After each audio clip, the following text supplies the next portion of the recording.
is Mac with Always Customs. I'm here conducting a brand interview. Go ahead and introduce yourself. My name is Nick. I'm with the Lesbienne house. We've been in business for about 2 years and 5 months now. Officially, unofficially, been running the business for about 4 to 5 years. Awesome. Good to hear. Good to hear. Now, as far as your products, talk to me a little bit about what you sell, kind of things, your brand stand for, stuff like that. My brand stands for is Lesbienne. So basically, we all love women. We all have a woman figure in our life that we love, whether it be your mom, sister, aunt, cousin, girlfriend. It doesn't really matter. So, we're all lesbians at the end of the day. So my brand is basically a unisex streetwear brand. Basically, I'm trying to promote. I'm trying to basically make some shit that everybody can wear. Basically, I don't want nobody to feel excluded, or I don't want nobody to feel like they can't wear my shit. Basically, But what was the other part of the question? As far as your products, like what type of items you selling? I sell sweats, I sell hats, basketball shorts, sweatshorts, sweatpants, messenger bags, tote bags, beanies. I'm about to start, extending into like lifestyle stuff and a lot more leisure stuff really. Okay, that's good. Now, as far as sourcing your products, like how do you source it in regards to like the production for your products? So I do use Alibaba. I go overseas sometimes. I don't really like to discriminate. So if it's a price difference, it all depends on the quality really. Like you want to get your bang for your buck in terms of price and quality. So if I can get it over here cheaper, fine. If I can get it overseas cheaper and can still get the same quality or better, even better. Definitely understand that. It really just depends on a lot of times, convenience is a big factor. Right. I got a lot of customers who get their stuff overseas and it take, 2-3 months. Yeah, and waiting on that it's a pain in the ass. Yeah, because that's more money you losing every single day. Yeah. That's why sometimes convenience is better. I definitely encourage people to not only have local, but to also outsource overseas as well. Yeah, you never want to put yourself in a box. Definitely 100%. Now, as far as sales, do you remember your first sale? I do remember my first sale. My first sale was actually to my photographer, my cameraman. His name is Eric Jovel. When I initially dropped my stuff, it was more like a family and friends first sale type of day. So all of my friends came and bought a bunch of stuff that day. So I remember my first day of sales. I remember everybody that bought something basically. Okay, that's what's up. Now, what about your biggest sale? Do you remember that? Biggest sale. Somebody might have bought like a whole bunch of stuff. I think my biggest hand-to-hand sale was probably my old barber Egger. He probably spent $350 with me hand-to-hand, and then online, I think my biggest sale was $480 or $500. Okay. Do you usually do more like in person, or you prefer online? Honestly, because I started my business in the height of the pandemic, so everything was online. Yeah. There was no hand-to-hand. There was there was drop-offs, but a lot of people weren't comfortable with it, so I had to really emphasize that I'm selling my stuff online, which kind of helped me in the long run because I got a lot of my customers from overseas or in different parts of the country. Okay, that's what's up. I know when the pandemic hit, there was a lot of people started doing pop-up shops and everything, and our business kind of blew up, and that's when we had a lot more customers kind of just come from all over. Yeah, and it's strange because that's when I started having my pop-ups in the middle of the pandemic, after things started to lighten up, of course, but that's when they started to really boom. And now when I'm having them, I'm starting to see that it's starting to slowly die out. And I'm like, dang, where's the iPad still? It's kind of crazy. It's like, all right, there's no more, bug out. And now it's like, all right. Yeah, I guess people got too much to do now. So yeah, definitely. I don't want to come spending money on clothes. That's exactly right. Now, as far as marketing, how do you market your brand currently? So I do all my marketing. I'm really big on the marketing. I feel like marketing is the biggest part of selling something because I make clothes that I will personally wear. So I have to kind of sell it to other people you can wear this too. Mm-hmm. This is not just for me. Yeah. So I take a lot of my inspiration from 80s and 90s magazines and film posters and comic books. Mm-hmm. So that's what I kind of tailor my marketing to kind of make it pop and be abstract and kind of, something different, not the, average DMV, photographer or shoot, but right. Other than that, I'm working now on getting really better with my visuals. I haven't really experimented that much. I've shot like 1 or 2 of my commercials, but other than that, I like being behind the scenes. It's a lot easier for me. I do all the design work, so. Okay, that's what's up. How are you feeling as far as the social media? 'Cause now, TikTok is prevalent, Yeah. shorts are a thing now. Right, like TikTok is definitely the way to grow, but it's a short life shelf on it. You have to make sure that you're constantly feeding TikTok, and it's not gonna last that long. Instagram is definitely the way, but I feel like Twitter is probably the best place to blow up if you're a business. Like Twitter is gonna actually get you somewhere. Instagram, it's a lot of bots. It's a lot of people that just watch and they just scroll. Yeah. And then Twitter's a lot of people that interact, but more interaction is more money, basically. Okay, that's interesting. I haven't heard that. I used to be on Twitter years ago when I was a club promoter, but Like when I initially started my brand and I didn't have the name Lesbienne, I was just making clothes and I was selling it, and that's when I would get the most buzz on Twitter, and that's when people would be like, "All right, I need this." And at the time I couldn't put it out, so I had to have them wait. And then now, by the time I put it out on Instagram, it's like the hype is still there, but it's not the same hype that it was when I was posting it on Twitter. Okay, it's interesting. Okay, talk to me a little bit about brands that inspire you. They could be local, they could be big name. Okay. As far as big name brands, I'm inspired by Undercover, Number 9, Supreme, Off-White, Vivian Westwood. And as far as local brands, No Order, Indeciful, Silenzio, Dead by Morning, Propane Stain, and Vulgar Apparel. Those are the brands that I feel like really got a lot of substance in the area, including myself. Okay, that's what's up. Now, talk to me about some goals. Like, what goals did you set for yourself for this year? What goals are you setting for next year? Do you feel like you hit them for this year? The goals I set for myself this year was to reach 2,500 followers and probably touch 15K.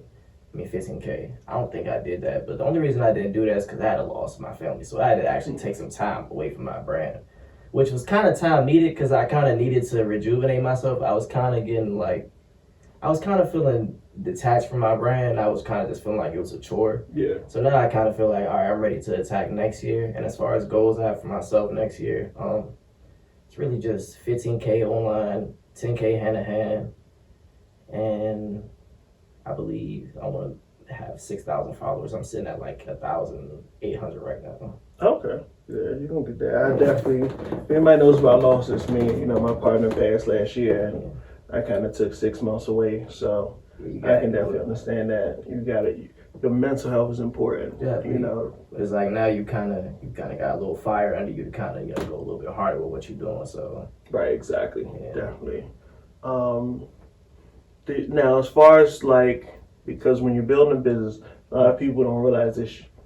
In my opinion, I believe you always got to seek outside counsel, and you always got to, whether it be books, whether it be seminars, audio, different things like that. Like, what things are you kind of taking in right now as far as helping build your business? Okay, so I'm gonna keep it a buck. it's this tourist in me. I'm a fucking tourist. I actually don't like taking advice.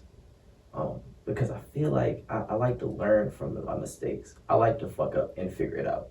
I don't like people telling me what to do. Now, don't get me wrong. If there's somebody that I really respect, or like a business, or somebody that I really have a fond caring after, I would definitely listen to their advice. But other than that, I don't really take advice. I definitely do look at like videos and people and things to get inspired. Mm-hmm. But as far as like somebody telling me what to do, and I feel like I done already thought of everything that people can tell me what to do as far as a businessman. Because before this clothes, I was a hustler, so this is like my hustle. So I think of this as a business. I don't think of this just as clothes. Right. Yeah.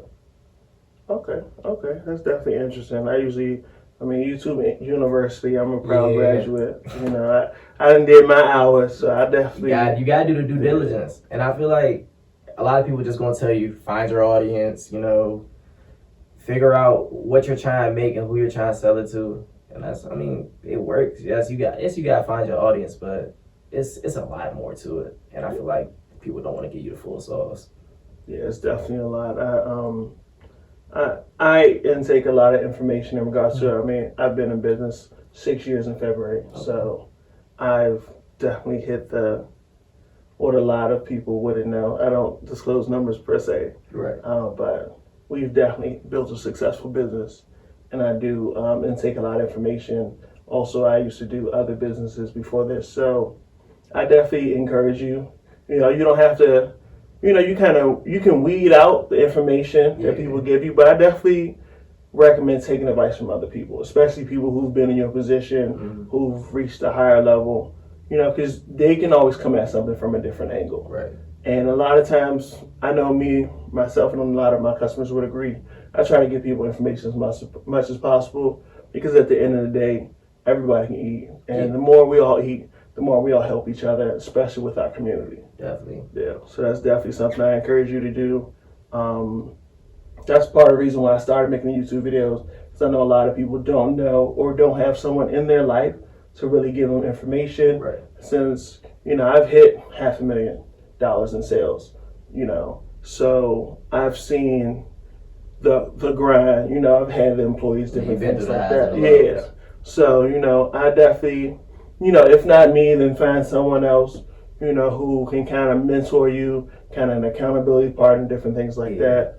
And that's the thing, like I do, like my business partner that's about to come back, like we definitely hold each other accountable. Like we the type that, like, if you're not on your shit, I'm gonna pull them aside, like, yeah, that shit's not it. Or you need to like put that back to the drawing boards and like cook that shit back up. But other than that, it's cause I don't know, I just feel like a lot of people don't really know the type of fashion that I'm trying to make. So they can't really advise me on it as much. And then the people that do know, that's when I definitely, like, you know, give my full undivided attention. That's good. That's definitely good. All right, now, what advice would you give someone just starting out? For starters, be you. Don't try to be like anybody else. Don't put yourself in a box. Definitely do your research. Definitely listen to Virgil. Definitely go watch some Virgil videos. Go listen to Kanye's crazy ass. Go. You gotta study. You gotta study fashion, because that's what I did before I even started making clothes. I was really into fashion, and then it just sort of progressed. I initially started graphic designing, so I started making cover art before anything. So I definitely advise someone, if you're starting, start with Photoshop, learn Photoshop, and then figure out what you're trying to make. Because you can know how to use Photoshop, but if you don't know what you're trying to make, then at the end of the day, it's a waste of time. So just be you, learn Photoshop, study the grades, and don't be afraid to experiment. You got to test the waters. Yeah. Okay. You got any final comments or anything? Nah, but I do got some questions for you, my guy. Okay. Yeah. Let's go. Let me put them up. All right. Where do you think that I could take my business, and what advice would you give me as a 23-year-old young black man? So what I would tell you is that in order to grow your business, you'll have to, I definitely encourage finding a good partner who doesn't necessarily have the same strengths as you. Right. My partner who passed away last year, Marcus, he was a fantastic creative. I'm more of a business person. The reason our businesses kind of worked is because he was able to use his creative brain, and I was able to use my business brain. And so the more you grow the business aspect of the brand, regardless, everything will flourish. Right. And then you'll have more free time, more money to be able to do and explore more creative things. Right. So I definitely encourage you. I like to take in a lot of business information. I listen to podcasts, audio books, different things like that. Because at the end of the day, no matter what it is, as long as you got it in front of people, you can pretty much sell anything if you know how to sell it. Yeah. And marketing is probably 90% of the business. I know Instagram kind of messed up the algorithms. Yeah, algorithms messed up right now. Which is definitely messed up my money. Reels are the way to go. Yes, right. And so I tell people, when you got a brand, you got to sell a lifestyle. Yeah. You can't just be posting pictures. You got to make sure your page is in private. Yeah. You got to make sure you're posting pictures, but also you got to make people feel something. Right. And if people feel something, then more than likely you can get them to buy. And the thing that a lot of people fail on giving people feelings. Right. Because people buy feelings. It's an experience. You're not just selling the item. You're selling the whole experience. I agree with you on that. Exactly. And that's why I've made posts asking, has anybody checked out how Nike or other brands do drops? So a lot of people just buy clothes and then just release it. It's like they put time into drops. And I always tell people to stay away from trying to manufacture. Because at the end of the day, that time you invest in trying to learn how to manufacture, you could be putting that into marketing. Right. And especially if it's just one person on your team, you're putting yourself 6 to 12 months behind trying to focus on learning how to market it. Yeah. So I'm actually working on some videos telling people to stop buying heat presses. I know everybody wants to buy a heat press, but that time and money spent could be spent on honing your brand, making your brand better. Because at the end of the day, there are people who've been doing this 6-7 years, and you learning how to create your stuff in 1 to 2 months, where you can just put that on somebody else's plate. Yep. And there are so many people trying to pick up pennies just to make sure that they get as much as they can, when 100% off of nothing is way worse than 50%. Off a lot. And so I try to tell people the worst thing I ever did for my brand, because I started a clothing brand before I started doing customs. Okay. The worst thing I did was buy a heat press and start making customs. Damn, why you say that? Because nobody's heard of my brand. So that's why. Just imagine if I put that same energy the last 6 years, there's no way my brand wouldn't be popping. Right. And so I'm trying to tell people to stress on that. Stop trying to do it yourself. Right. Because I've had a lot of people say, hey, learn how to do logos and this, that, and the third. It's like, yeah, I understand people want to do that, but you can go right on Fiverr. Somebody who already knows how to do this. Right. You tell them what you want, $5, $10, you can get a design. If you don't like that, another $10, you can find another design. That's still, your time is money. Definitely. Especially when you got nobody as on an your squad. entrepreneur, our time is money. And a lot of people are, like, oh, well, I want to save as much as I can. But when you look at the programs, if you're getting Photoshop, it's $20, $30 a month. Then the time you spend trying to learn how to do it, that's hours you're not putting into the business, into people knowing what you do. And so that's why I try to stress on people. I know everybody wants to DIY, but there are other people who do this. Nike uses other factories. Right. Nike doesn't use their factories to make shoes because they understand their business is about the brand. So I tell people, focus on the brand, let other people handle the other stuff. If somebody's giving you 100 shirts for $7 per, you sell them shirts for $25. Give them that 7, you making 18. Your time is way more valuable than their time. Exactly. And so that's why I say, focus on building a brand and the business behind it. Everything else is going to follow. Because right now I'm kind of really a one-man like army at the moment. I'm kind of doing all the creative direction. I'm kind of planning the shoots, getting the models together. I'm doing all the design. I'm actually manufacturing everything at the moment. Yeah. Designing all the designs, so I'm doing everything. And I don't want to be doing everything, but at the moment, I don't feel comfortable with letting somebody else in on my business. Like, I don't feel like nobody can sell myself the way that I can sell myself personally. And it's one thing if they want to come in and help, which I would greatly appreciate. I'm actually looking for somebody to come join the team, so this is a PSA. Please come help. I don't want to be doing this alone, but if I have to, I will. But, definitely, and... Trust me, I understand. It's hard. It is a lot. It's a lot. And people don't know. And that's the thing. I don't want people to know that I'm doing everything by myself. I don't even want people to know that I'm actually running my brand, honestly, because, some people will really not buy something and they'll like it just because you made it out of spite. And so I definitely try to keep myself behind the scenes, but of course I do. When I'm marketing, I'm out my business, I'm doing my pop-ups. I'm showing my face card, I'm interacting with everybody. But other than that, I try to be behind the scenes, and I actually want somebody who wants to be in front of the scenes and really, be the face of my brand. Yeah. I just want to design everything and be hands off. Which one of these young kids?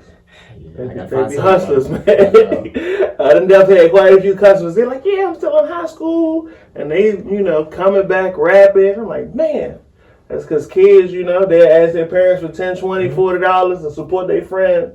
And, that's how starting early is the best. I mean, you're 23. I can't imagine, I'm about to be 33. Yeah. And high school, crazy. When I was 16, so I was taking computer graphics in high school, junior year and senior year. So I was already designing back then. Yeah. And then I started transitioning into designing other people's brands, probably 2018, going on 19. Yeah. That's when I was working with Marino Infantry. I was working with Saints, No Order, a couple bigger brands from around here.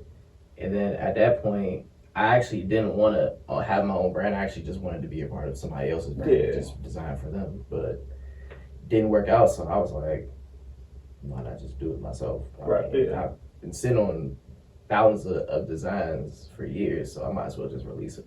Yeah, I mean, get you, somebody you feel comfortable with making your stuff. Let them take that off your plate. So the more hats you take off, the less weight you're gonna carry around. Yeah. You're gonna be able to experience and then brand everything. I mean, I think last year we had like 3 staff members. And it just made it so much easier because at the end of the day, nobody can sell your brand. Like you said, nobody can sell your brand like you. Right. So if you can focus on sales and all that other stuff, you just know the production and everything else is going to come, shipping and everything, it'll be so much easier and you can bring in so much more money. Yeah, that's the goal for 2023 is get somebody on staff and then, just get hands off with the manufacturing process. Just only be designing and marketing, focusing on, the creative direction behind everything. Definitely. Good to hear. All right, well, it's Mac with Always Customs. I actually got one more question. Oh, okay. Oh, man. Who's your favorite all-time brand and your favorite local brand? My favorite all-time brand. Ooh, that's tough. I don't want to say Virgil because you already said him, but I did watch a lot of videos of what he was talking about in regards to just changing 3% of a design. And it goes a long way. Yeah, that really kind of stuck with me. You can say Off-White. Okay, I'm gonna say Off-White definitely because, like, just watching his videos and how inspiring he was. Like I seen videos, Hypeland is another one. I seen this interview where the founder of Hypeland, a young black guy, I think he's maybe about like 24, and he met with Virgil. And they had it was like an hour, 2-hour interview, and like Virgil really helped him like hone in on his brand. Yeah. And I think that was really good. If I find a link, I'll probably drop it in the description so y'all can watch that too. So a lot of really good information. Local brand. It's a lot of good ones. It is a lot of good ones. I'm gonna have to say United Society. United Society. I'm going to go check them out. United Society. One of my customers, but not just that, because they were doing stuff before we linked up. But I watched them progress like over the years through the pandemic, and I watched the hustle and just seeing. I mean, you're out and about, you might see, somebody with a hat on or something like that, and just seeing that community outreach. Another really good one is Sandbox Collection. Yeah, exactly. So. They're another, a real good friend of mine.